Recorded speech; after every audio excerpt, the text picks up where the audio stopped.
안녕하십니까.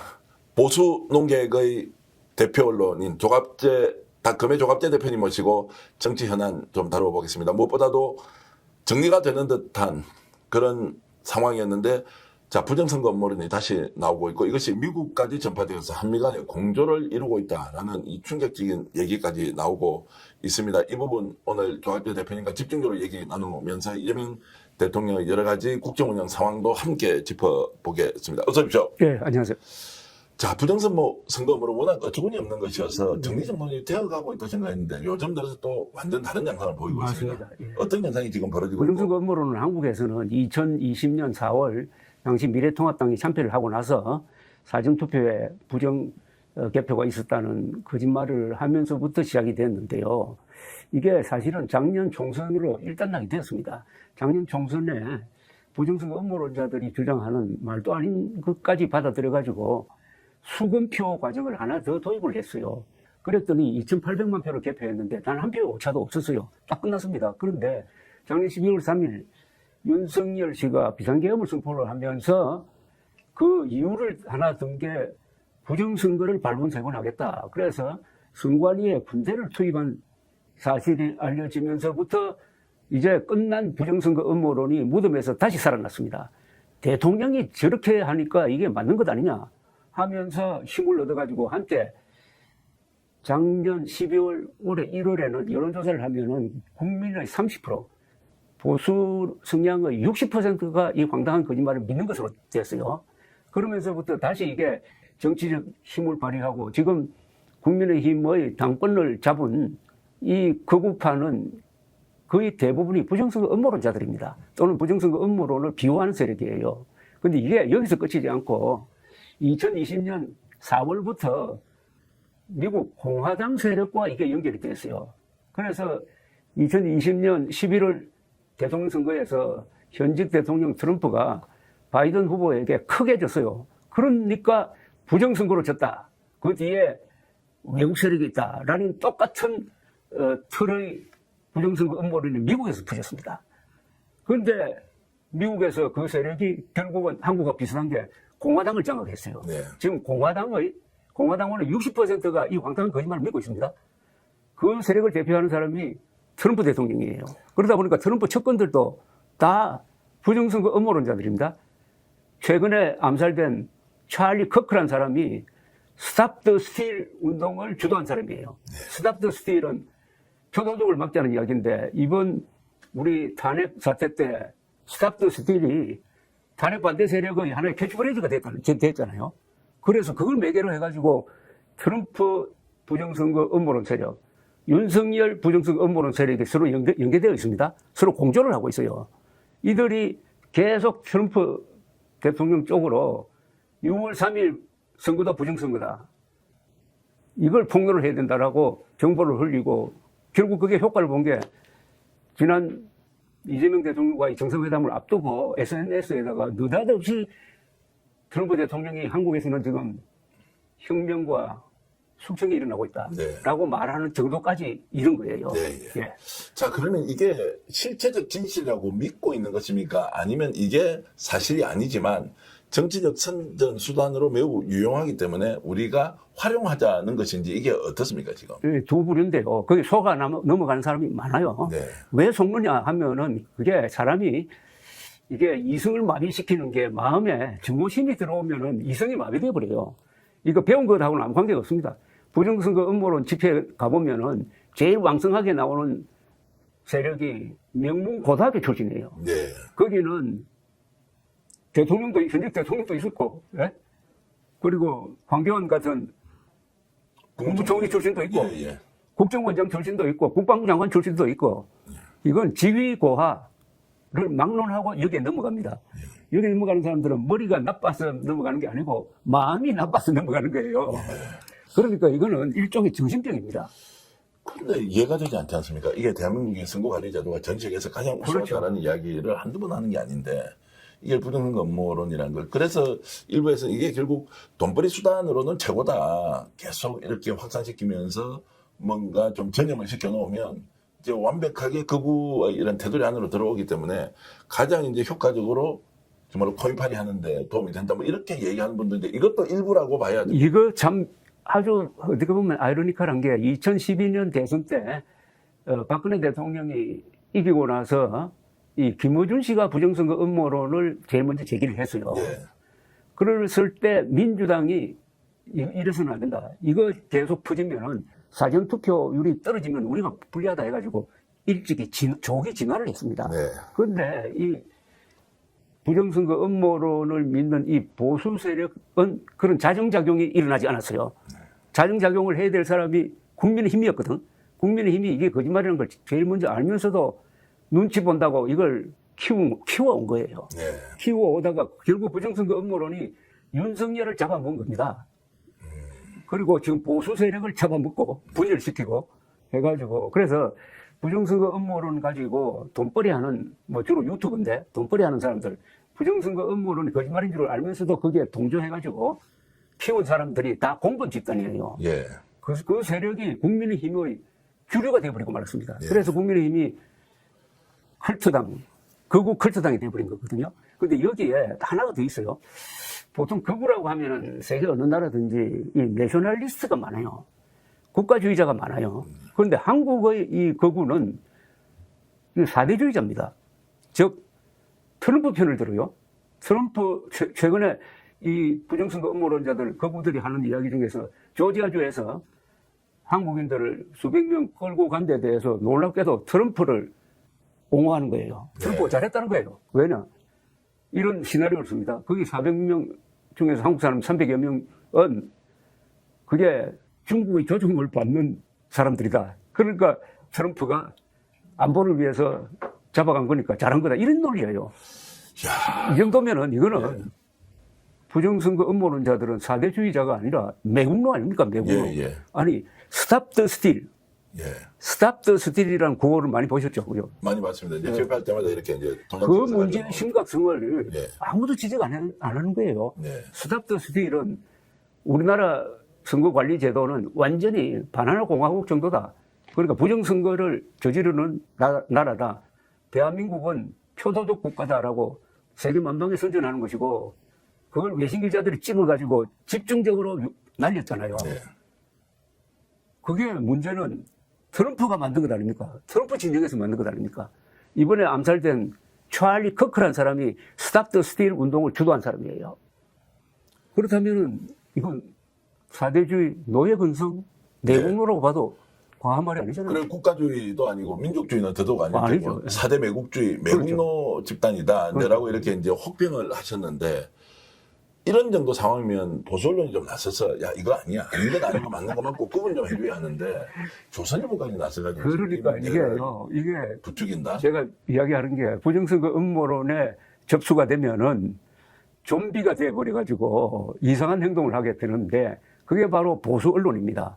보수 언론이 앞장서가지고 2020년부터 부정선거 음모론은 절대로 믿으면 안 된다. 이거는 보수 좌우의 문제가 아니라 라고 했어야 될 텐데 부정선거 음모론 이야기만 나오면은 보수 언론이 어떤 식으로 보도했느냐.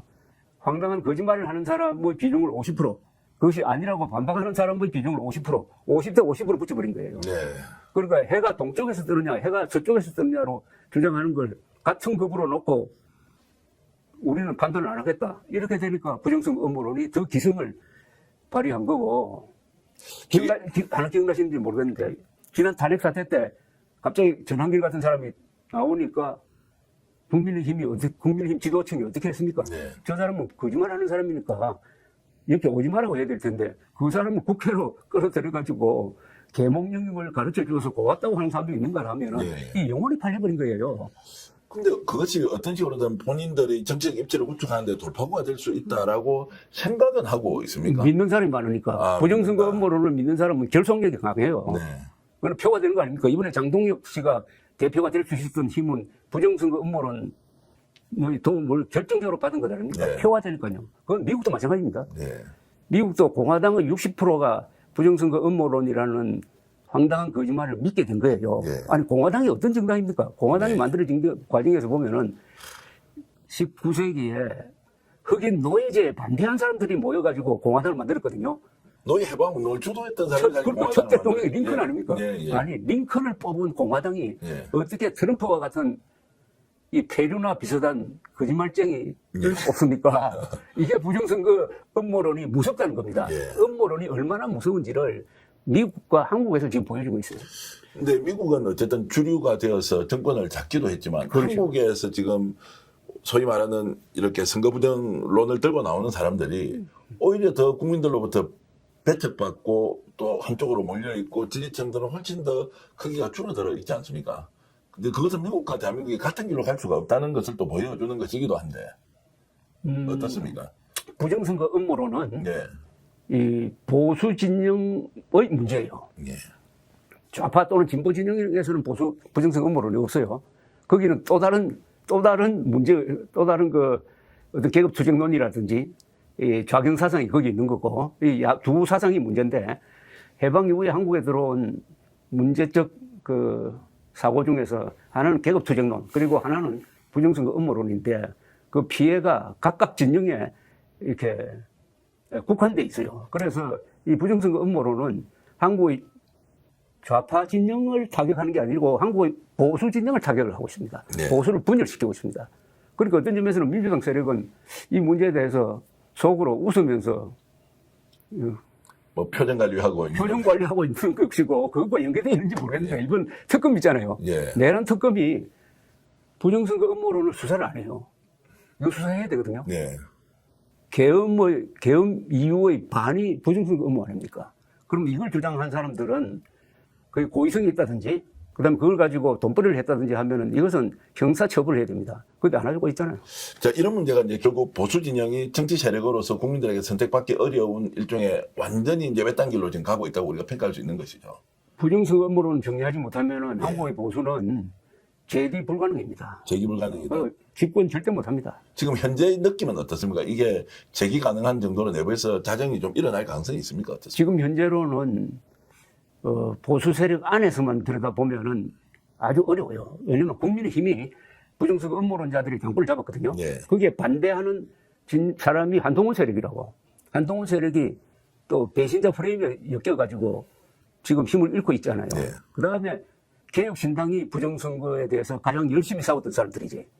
그래서 앞으로 한동훈 세력, 이준석 세력이 뭉쳐가지고 대항을 하는 과정에서 새로운 당을 만들든지 아니면 국민의힘이 지금 이 모순을 헤어나지 못하고 국민의힘 안에서 아 이래서는 다 망하겠구나 하는 그런 자각이 일어나든지 해야 활로가 보일 것 같아요. 좀 전에 말씀하신 건 자각이 일어나야 하는데 구조적으로 자각이 일어날 수 있는 여건, 상황과 조건이 아니다라는 것이지 않습니까? 그렇죠. 그러면 이제 이 공간을 누군가 차지하게 될 때, 왜냐하면 국민의 총 숫자는 똑같고 정적 성향은 각자 뭐 진보, 중도, 보수 뭐 이렇게 나누면 그 공간을 지금 현재 상황에서는 이재명 대통령의 실용주의 이런 것들이 좀 많이 파고들었다라고 볼 수 있는 겁니까? 지금 여론조사 하면은 최근 한국갤럽조사 보면은 지난주 금요일이 국민의힘 지지율이 24%였을 것입니다. 네.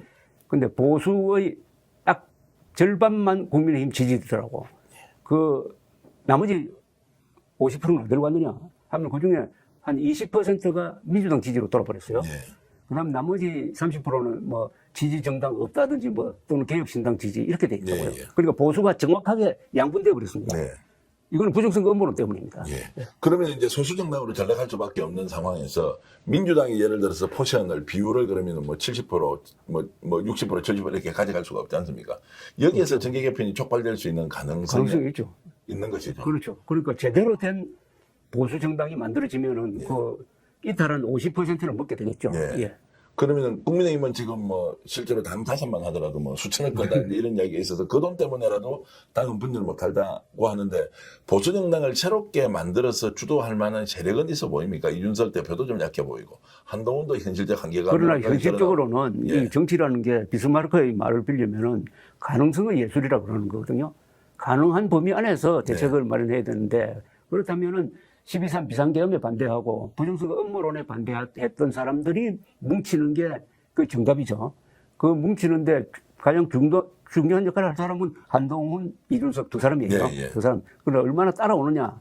근데 그런 명분에 비해서 실제적으로 그쪽으로 사람이 아직은 모이지는 않아요. 국민의힘이 워낙 오랫동안 전통 있는 정당이니까.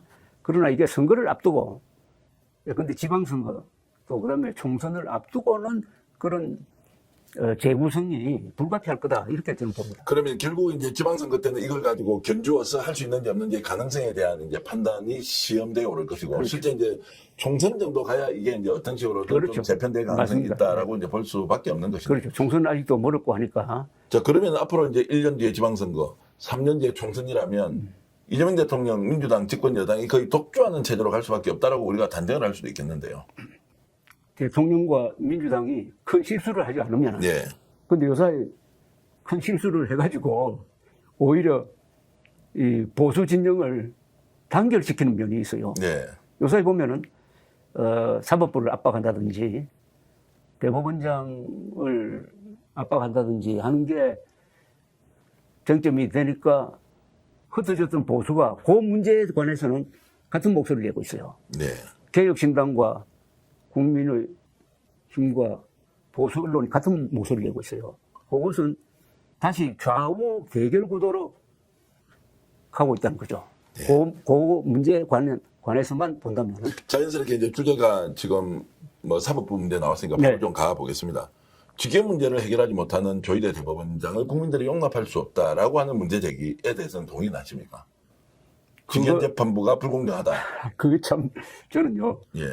왜 민주당 이재명 대통령 포함해서 민주당이 지휘원 조희대 두 사람을 마치 주적이나 되는 것처럼 이렇게 몰아붙이는지 하는 그 배경에 대한 설명을 할 수가 있어요. 좋다 나쁘다의 판단 아닙니다. 이거는. 네. 우선 지휘원 부장판사는 지난 3월 초에 이상한 법리를 적용을 해가지고 구속기간을 날짜가 아니라 시간으로 계산을 해가지고 윤석열 구속 취소를 했잖아요. 그죠? 예.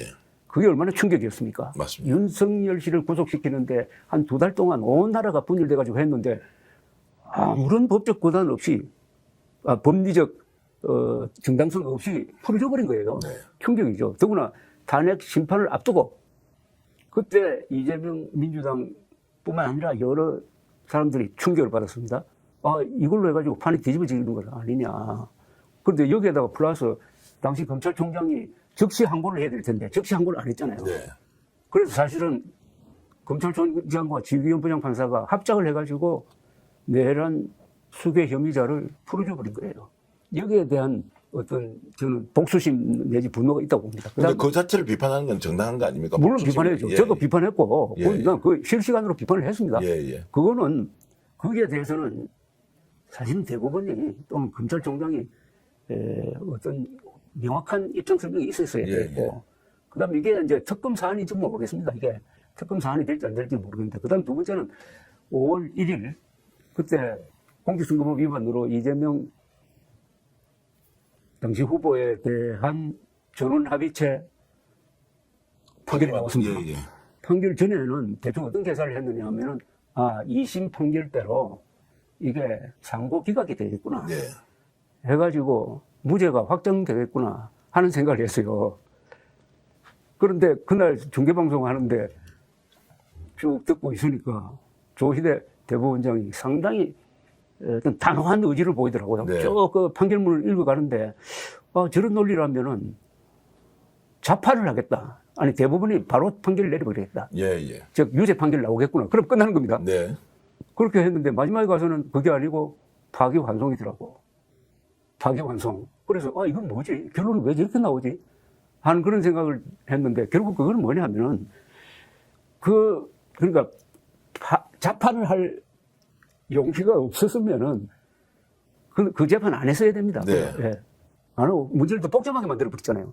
그래가지고 고등법원으로 파기환송하니까 결국 이재명 후보는 출마하고, 그때 이재명 후보 측에서 느꼈던 어떤 공포감 이런 게 요사이는 조희대 대법원장을 압박하는 또는 사법개혁을 외치는 그 동력이 되었다고 봅니다. 근데 이걸 좀 솔직하게 여쭤보겠습니다. 이제 이것 때문에 결국 내란 재판이나 내란 정책 관련된 일련의 법적 절차가 눈치를 본다, 영향을 받는다라고 하면서 재판의 공정성을 잃어버렸다. 그래서 지금 이 재판부에 맡기면 되지 않는다라고 하는 이제 국민 일반의 요구가 있거든요. 그럼에도 불구하고 사법부의 독립이라고 주장하는 것을 받는 것이 맞느냐? 아니면 조희대가 이 문제를 누가 보더라도 명쾌하게 공정한 재판 절차를 갖도록 하겠다는 조치를 하지 않았을 때는 그러면 어떻게 할 거냐라는 질문을 좀. 그런 주장은 민주당에서는 할 수가 있어요. 네. 그러나 정권이 바뀌었잖아요. 예. 지금 이재명 대통령 아닙니까? 예. 그리고 특검이 있잖아요. 특검이 과잉 수사라는 비판을 받을 정도로 지금 열심히 하고 있잖아요. 여기서 또 과거의 그 추억을 되살려 가지고 압박을 하는 것은 현실적으로는 이건 너무한다.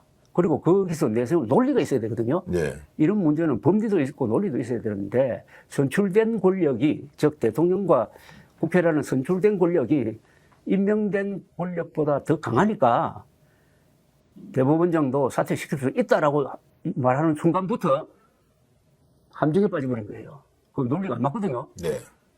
그러니까 선출된 권력이 존엄할 정도로 그렇게 강력해서 사법 독립까지, 삼권 분립까지 흔들 수 있을 정도냐? 아니잖아요. 그 좋은 증거가 윤석열 아닙니까? 윤석열이 선출된 권력인데 선출된 권력이 헌법을 어기면은 어떻게 되느냐? 사법부의 판단에 의해서 감옥에 가 있다는 거 아닙니까?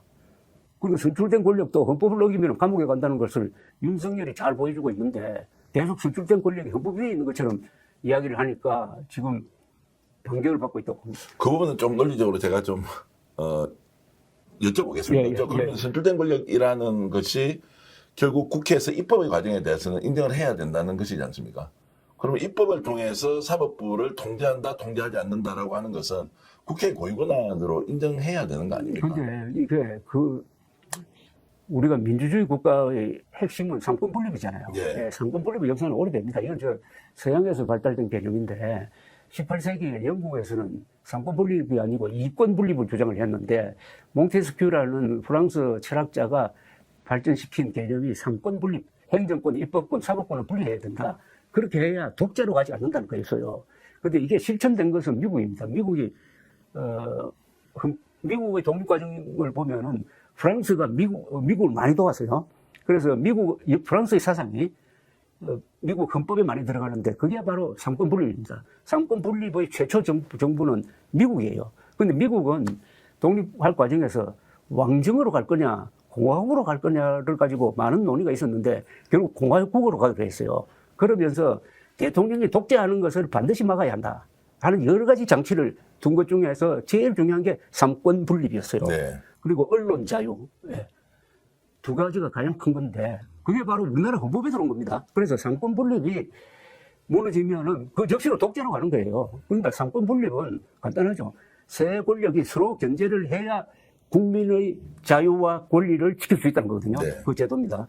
그러니까 여기서는 세 권력이 서로 상호 견제를 해야지 국회 권력이 더 강하다 또는 대통령 권력이 더 강하다 하는 순간부터 상권 분립은 무너지고 그건 민주주의가 기능하지 않는 거예요. 그래서 선출된 권력이 임명된 권력보다 더 강하다 하는 이야기는 정치적으로는 할 수가 있어요.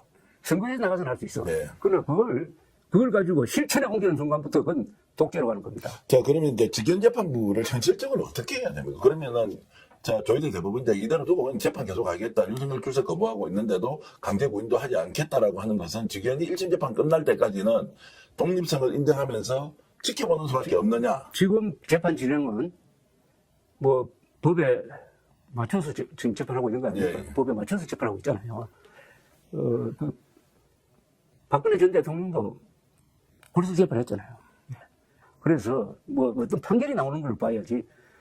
그래서 과거에 거기에 너무 연연해가지고 지기현, 조희대 두 사람을 압박하면서 사법부의 독립을 흔들려고 하는 모양새를 취했다는 게 잘못한 겁니다. 네. 그럼 왜냐하면 솔직하게 지기현, 조희대 두 사람은 이렇게 잘못했으니까 거취를 결정하라고 하든지 그런 설명도 안 하잖아요. 또 설명도 안 최근 하고 들어서는 뭐 거취 결정하라고 얘기를 많이 하고 있지 않습니까? 공식적으로 해야지. 예, 예. 아니, 이유를 들어야지. 그 이유를 국민들이 납득해야 되는 거 아닙니까? 예. 또 법적으로 그게 타당해야 될 것 아닙니까? 예. 그리고 지금 아직 난 민주당 이재명 대통령이 손해를 보고 있다고 생각해요. 네. 이렇게 하는 사이에 갑자기 이게 5년 전으로 거슬러 올라가요. 데자뷰. 2000년 4월에 민주당이 압승을 했잖아요. 그 뒤 1년 동안 민주당이 너무 폭주를 했어요. 그 당시 뭐 4대 개혁 입법한다고 뭐 이렇게. 이제 그게 윤석열 검찰총장 몰아내는데 예. 집중하다가 여론의 반작용을 불러가지고 2021년 4월 부산 서울시장 보궐선거에서 참패를 했잖아요. 네. 그 연장선상에서 이준석 대표가 저쪽에서 뽑히고 해가지고 당을 일신해가지고 윤석열 영입해가지고 1년 뒤에 이겼잖아요. 그 2020년의 상황이 자꾸 연상되는 거예요. 예. 다만 그때하고 하나 다른 게 있습니다. 그때는 국민의힘이 김종인 비대위원 체제에서 상당히 개혁의 모습을 보였어요. 달라지는 모습을 보였는데 지금은 국민의힘이 존재 의미를 거의 상실했다. 그러니까 오히려 지금 더 안심하고 밀어붙이는 것 아니냐. 거기다가 이제 대통령의 지지도나 지금 실제로 이제 국정운영 역량 차이도 뭐 그때와는 이제 상당히 차이가 안 난다 이렇게 이제 생각이. 오늘 참 드는데. 문형배 예. 헌법재판 소장이 이번 쟁점이 되는 문제에 대해서 좋은 이야기를 했더라고요. 예. 난 그게 표준이라고 봅니다. 잠깐 언급해 주시죠. 어떻게 이제 이야기. 아니 제가 이야기한 것도 똑같아요. 예. 헌법이 가장 중요하지. 선출된 권력이 특구를 규정할 수 없다는 그런 취지예요. 예. 근데 정규재 대표하고는 지금 이 이슈에 대해서는 조갑재 대표님이 조금 이제 의견은 다르신 것 같습니다. 지금 이제 사법부가 자초했다 이거 내란 전담재판부는 오히려 이제 국민들의 이런 이제 바람과 요구대로 국회가 움직이는 것도 국회가 원래 할 수 있는 것이다라는 이제 얘기까지 했는데 뭐 요 정도로 이제 지금 말씀 나누고 주제를 좀 바꿔서 가보겠습니다. 이재명 대통령이 이렇든 저렇든 지금 장동혁 국힘 대표하고 만나서 여러 가지 협치를 해보자 적극적으로 좀 나서고 있지 않습니까? 장동혁 대표는 만났을 때는 협치가 좀 될 것처럼 했는데 돌아오자마자 다시 이제 이재명 정부를 정면 공격하고 있고, 자, 이런 상황에서 이재명 대통령이 이제 어떤 좀 스탠스를 취하는 것이 맞는지 좀 질문을 드리면 어떻습니까? 지금 이재명 대통령은 정말 바쁘게 일을 하고 있더라고요. 네. 그리고 그걸 아주 즐기면서 일하는 것 같아요. 그런 점에서 안정감을 주고 있어요. 예. 그리고 지지율은 아직도 60%를 유지를 하고 있어요. 네. 다만 이 민주당과 대통령실이 가끔 노선이 다른 경우를 많이 봐요. 그러면 서로 이제 만나서 조정하기도 하는데 이 검찰 개혁 문제에 대해서 결국 정청래 민주당 페이스로 지금 가고 있습니다. 그런데 강론으로 들어가서 여러 가지 법률 바꾸는 요 단계에 들어가면은 대통령실의 의중이 많이 반영될 것 같아요. 네. 네, 검찰 개혁이. 근데 검찰 개혁이 지금 민주당 페이스대로 가면은 이거는 굉장한 부작용을 만들어낼 겁니다. 다만 1년 정도의 시행 유예 기간이 있으니까 요 사이에 이재명 대통령실이 중심이 되어 가지고 현실적인 보완을 난 하리라고 봐요. 그러면은 그 충격은 조금 줄어들 거라고 생각합니다. 그 다음에, 한미 기간의 관세 협상 문제인데, 그건 지금 합의문이 안 나오고 있잖아요. 네. 그죠? 지금 미국의 주장하는 것과 우리가 주장하는 것은 도저히 합의문을 만들 수 없을 정도로 간격이 커요. 그러니까, 요 사이는 그 문제에 대해서 이재명 대통령이 국익을 철저히 지키겠다 하는 입장을 취하는 것은 저는 잘한다고 봅니다. 여기에 대해서는 천영우 전 외교안보수석 같은 아주 그 신중하신 분까지도 안 되면 우리가 판을 깨는 것도 생각해 봐야 된다. 판을 깬다는 말은 차라리 25% 관세 물고 네. 미국에 이 약탈적 방법의 뭐 3,500억 달러 투자를 못 하겠다.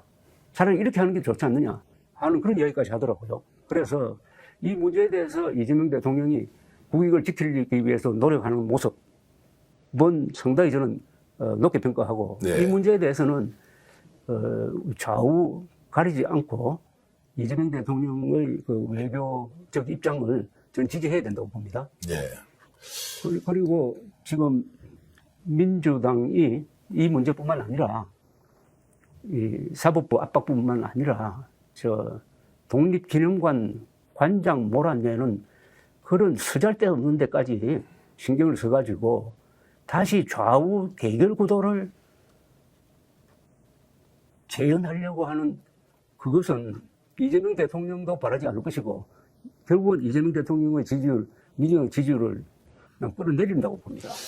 조금 세부적으로 더 질문을 드려보겠습니다. 지금 이제 검찰개혁 법안과 관련된 것, 한미협상 문제, 그리고 이제 독립기념관 언급을 하시면서 민주당이 지금 제대로 지지율을 유지하거나 또는 상승시키고 있는 역할을 하느냐 이런 건데, 지금 질문을 좀 드리면 이제 검찰개혁과 관련해서는 그러면 이제 보안수사권 문제나 정권 송치권 뭐 이런 것들을 존치시킬 가능성이 대통령실에서 좀 직접 움직인다 이렇게 지금 전망하시는 겁니까? 그렇죠. 아니 네. 지금 저 정부조직법 개정안대로 중수청이 행안부 밑으로 행안부로 가면, 예. 가면은 그 수사 기능이 그쪽에 다 모이잖아요. 예. 그죠? 모이고 그다음에 공수청이 법무부 사는데 공수청의 대부분의 검사가 거기 있을 거라고요. 네.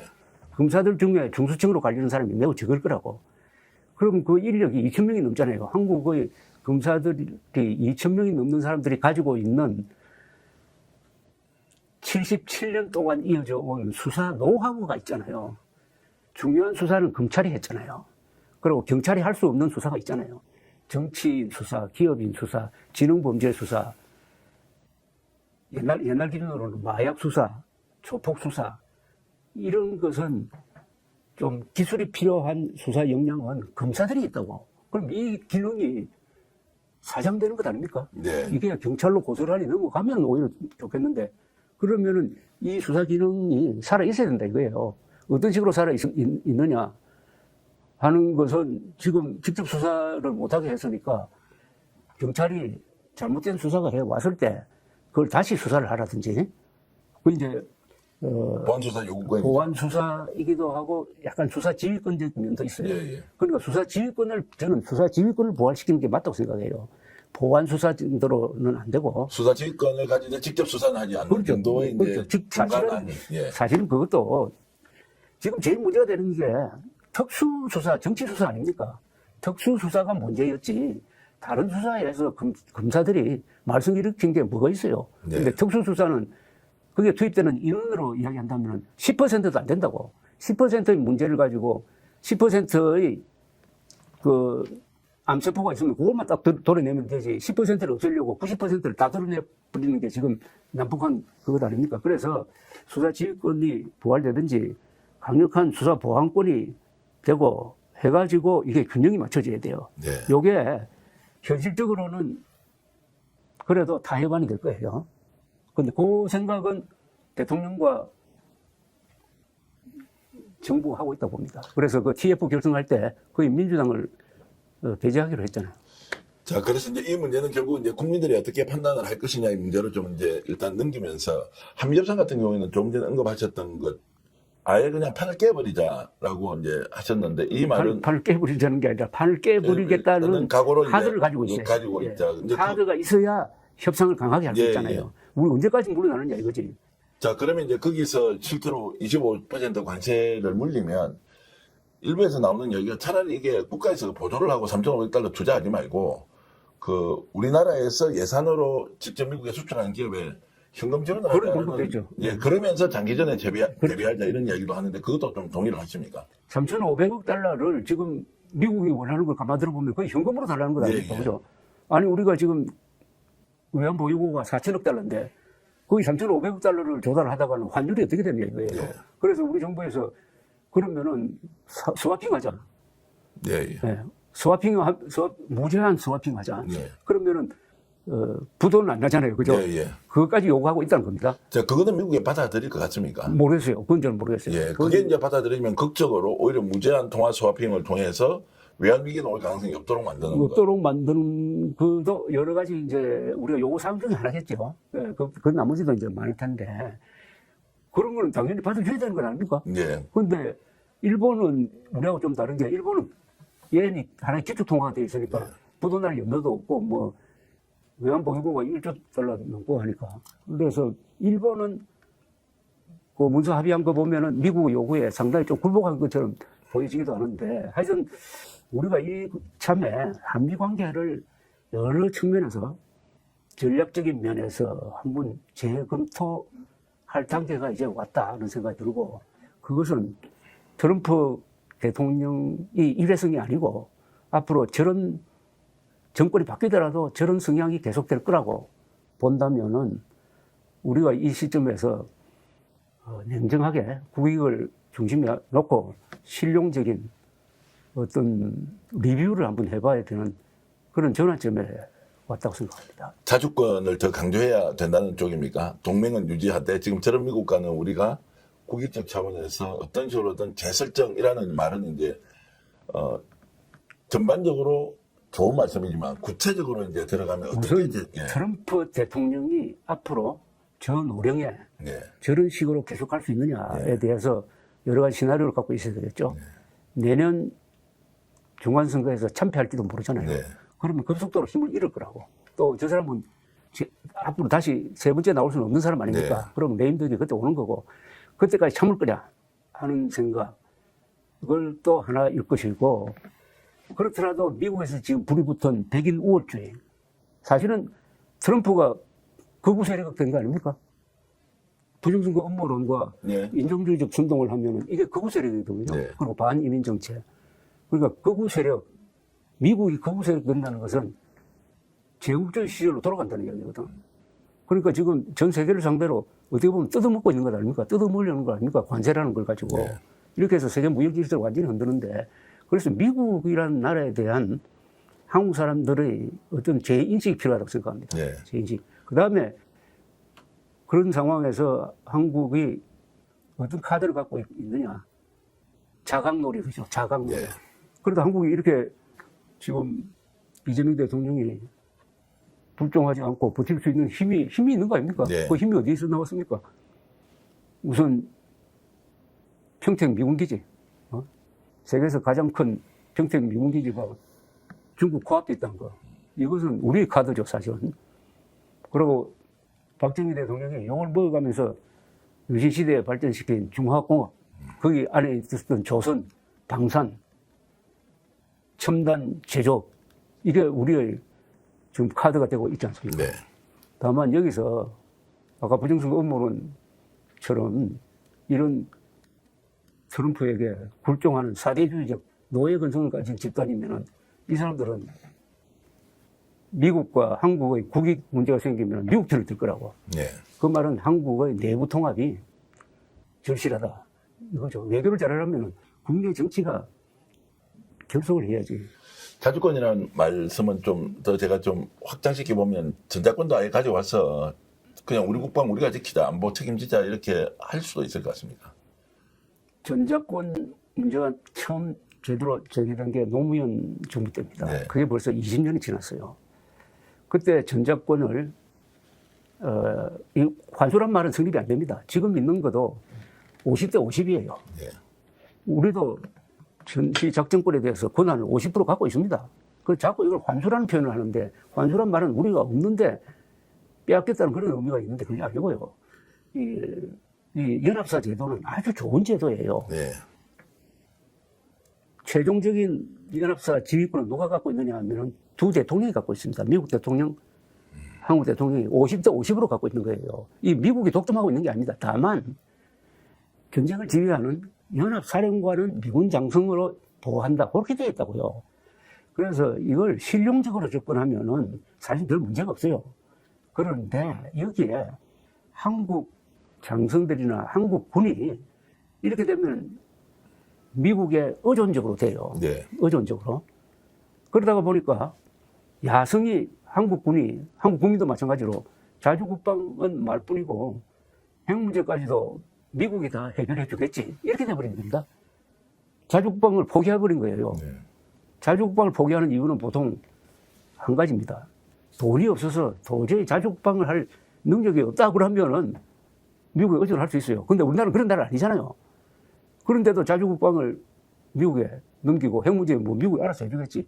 이렇게 되면서부터 한국 국민들의 정신이 타락하기 시작했고 네. 특히 보수가 여기서부터 망조에 들기 시작한 겁니다. 그래서 그렇다면은 저는 이제는 우리가 어렵더라도 딱 시간을 딱 정해가지고 정치 작전권도 전환한다. 뭐 한수가 아닙니다. 우리가 가질 수 있는 우리 국군에 대해서는 우리가 가질 수 있는 그런 목표를 가지고 나아가야 우리가 잃어버린 자주국방 기지를 우리 군대가 우리 국민들이 다시 찾아올 수 있을 것이다 라고 생각합니다. 그러면 보수 세력 내에서는 지금 조갑재 대표님 같은 말씀을 하시는 분들이 좀 많습니다. 비율로는 어떻습니까? 전작권 이야기만 나오면 아까보다는 많아졌지. 예. 아니 전시작전권 전환을 위한 조건을 만든다 예. 하면은 20년 동안 안 했다 하면 그게 말이 안 되잖아요. 아니 저는 제일 이상한 게 전작권 이야기만 하면 갑자기 전직 장성들이 나와가지고 그거 해소하면 안 된다고 자기들이 군인인데 아니 군인이 자기 국방한 의지가 없이 20년 전에는 그게 맞았어요. 예, 예, 그때는 너무 빨리 하려고 했거든요. 예, 그러면 지금도 안 됐다면 그동안에 우리 군대가 놀았다는 거예요. 예, 그러니까 이 시간을 정해가지고 지금 제가 그도 말씀드리지만 지금 연합사 제도가 좋다고요. 예. 그런데 여기에 너무 안 좋아하다 보니까 너무 좋아서 안 좋아하다 보니까 우리 국가와 국군이 자주국방 의지를 스스로 약화시켜 버렸다. 예. 그래서 정신 차리기 위해서는 시간을 정해가지고 전시작전권을 정상화하는 게 대표께 질문 한번 드리고 있습니다. 약간 한 발 떨어져서 관찰하면서 정확하게 분석하시는 것도 좋지만 이재명 대통령이다라고 이제 이렇게 역지사지를 해놓고 대표님께서 결정하시면 이 3,500달러 투자 이 문제 지금 어떻게 돌파구를 찾아서 풀어나가시겠습니까? 저는 시간을 끌면서 네. 시간을 끈다는 것은 관세를 10% 든다는 얘기죠. 네. 버티면서 가는 게 좋다고 봐요. 정부가 보조금 주자 과감하게. 그것까지 포함해가지고. 예, 예. 그래서 지금 정확하게 약속을 했다고 봅니다. 우리한테 불리한 건 절대 안 된다. 예. 그는 그걸 지키면서 나아가면서 거기서 미국의 양보를 얻어내야 그게 진짜가 되는 거죠. 예. 그래서 쉽게 쉬운 방향으로 가면은 또 무리한 요구를 완전히 그 한국을 이 밥으로 동네국으로 생각할 거예요. 예. 그걸 고쳐줄 필요가 있습니다. 혹시 방위비 부담도 뭐 원하는 대로 안 하겠다 이러면 자 주한미군 철수하겠다라고 이렇게 이제 트럼프가 극단적인 카드를 들고 나올 가능성 있다 없다 이건 어떻게 보세요? 한국은 실수는 미국에서 못하게 말리겠지. 미국은 하지 않는다는 말씀이죠. 아니 세계에서 가장 큰 가족까지 포함하면 한 5만 명이 되는 평택 미군 기지가 그것도 우리가 100억 달러를 들여가지고 다 지어준 미군 기지가 전 세계에서 가장 큰 예. 바로 중국 코앞에 있는데 그걸 포기하고 물러난다고요. 오히려 이재명 대통령이 배짱 좋게 그래도 최선을 다해서 협상합시다 이렇게 해서 시간을 끌면 우리한테 상당히 저는 지금 미국도 한국도 자기가 가지고 있는 카드가 어느 정도 선지를 한번 제대로 달아본 적이 없어요. 예. 그래서 딱 부딪혀가지고 한번 달아볼 필요가 있다 생각해요. 이번에 한판 승부해도 되겠습니까? 대한민국 그 정도 지금 이제 국력이 됩니까? 난 지금 국내가 단합이 돼야 돼요. 예. 단합이 돼. 이럴 때 이재명 대통령이 전 국민의 한 80% 지지를 받으면서 미국을 상대로 국익 외교를 한다. 그거 보여야 미국도 양보를 할 거 아닙니까? 예. 그러니까 외교가 대부분의 경우는 국내 정치에서 결정되는 수가 있습니다. 국힘 내부에서 혹시 이제 이런 한미 관계를 좀 풀어 나가는 데는 국힘은 이재명 대통령하고 손을 잡고 갈 가능성이 현재로서는 좀 있어 보입니까? 현재로는 없지만은 예. 여론이 그쪽으로 가면은 정당인데 예. 여론 안 들어가겠어요? 오히려 이런 문제는 송원석 원내대표나 장동혁 당대표가 아예 초당적으로 좀 제대로 대처하자 이렇게 하면 원래 옛날에 우리 전통이 있었어요. 70년대 박정희 대통령 유신 시절에도 야당은 안보 문제에 관해서는 협력을 했습니다. 주한미군 철수하려고 할 때 그때 야당 총재가 이철성 선생인데 이분이 독자적으로 미국에 가서 그 주한미군 철수하면 안 된다고 로비를 하기도 했어요. 예. 그게 지금 좌우 대결이 극심해지면서 그 전통이 사라졌어요. 예. 그러나 이재명 대통령은 나는 할 수 있다고 봐요. 그런 체제를 만들 수 있다고 생각합니다. 어쨌든 미국을 상대해야 하기 때문에 국힘이 필요한 순간 이재명 대통령 훨씬 더 적극적으로 나서서 또 뛸 수 있다라는 생각이 들고요. 오늘 조갑재 대표님 말씀을 들으면서 어렵지만 오히려 원칙과 방향을 제대로 갖고 있는 또 보수 쪽 의견을 들어보니까 이재명 대통령이 참 운영을 잘하고 있다는 생각이 들고요. 그 책 이야기도 잠깐만 하겠습니다. 윤석열 몰락의 기록 이 책을 보니까 너무 재미있었고요. 야, 이게 줄 거 가면서 다 읽어야 되겠다라는 것. 그리고 특정한 사안에 대한 비유를 너무너무 잘하셔서 정말로 책을 여러분들이 읽어보시면 아, 이게 뭔가 새로운 글쓰기나 표현을 할 때 굉장히 좋은 단어, 비유를 하는데 너무너무 도움이 된다 이렇게 생각이 드는데 책도 좀 많이 팔렸죠. 꾸준히 팔리고 있고요. 예. 근데 이 책의 저는 결론 부분을 예. 에필로그라고 해서 예. 쓰는데 거기에 저의 하나의 이 돌파구를 써놨습니다. 네. 이 한국의 이 상황을 돌파하는 뭐가 좋은 아이디어가 있어야 될 것 아닙니까? 네. 그게 바로 제가 말씀드리는 전국민 회고록 쓰기 운동입니다. 예. 전국민 회고록 쓰기 운동을 하게 되면은 여러 가지 좋은 일이 많이 생겨요. 예, 예.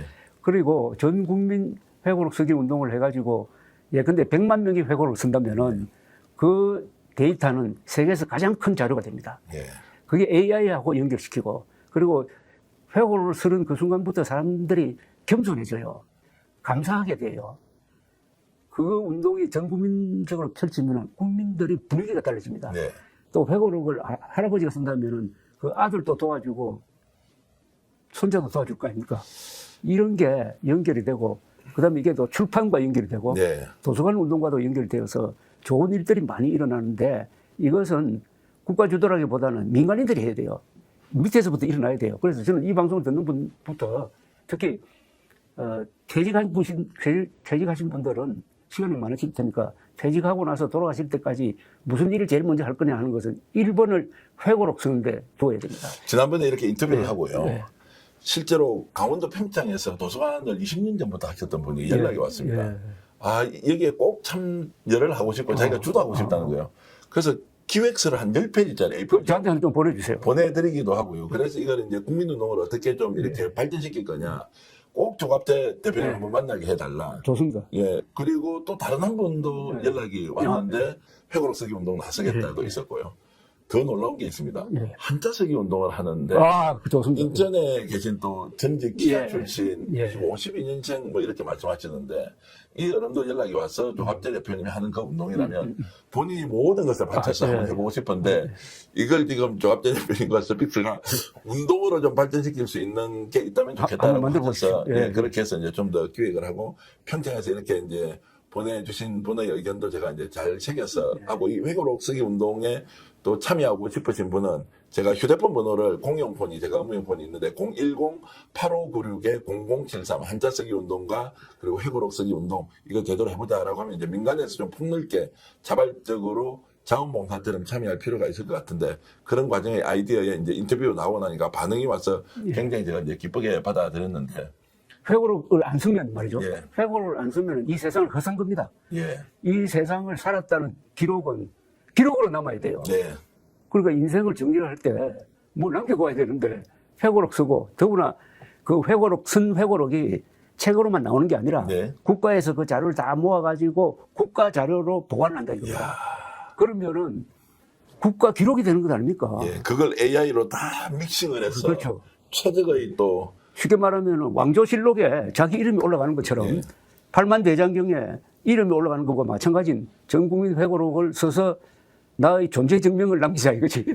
알겠습니다. 평창에서 이제 회고록 쓰기에 참여하겠다고 한 우리 도서관 관장님께서는 주도적으로 나서서 본인이 앞장서 주시면 저희들은 늘 인터뷰하면서 저 전화도 하나 좀 소개해 주시죠. 예, 그렇게 해서 이제 그분이 꼭 한번 뵙자고 하니까 이제 자리를 제가 만들도록 하겠습니다. 주말과 휴일에 여러분들과 함께 조갑재 대표님 특집 인터뷰를 했는데 들을 때마다 정말로 뼈가 되고 살이 되는 생각이 조금 다르더라도 이런 어르신이 언론인으로서 또 원로 지식인으로서 또 대한민국 보수 진영을 좀 이렇게 뭔가 새롭게 만드는 데 역할을 하고 있다는 자체가 참 귀하고 그리고 의미 있는 것이다라는 생각을 했습니다. 그래서 오늘도 조갑재 대표님 이렇게 함께 해주셔서 고맙습니다. 지금까지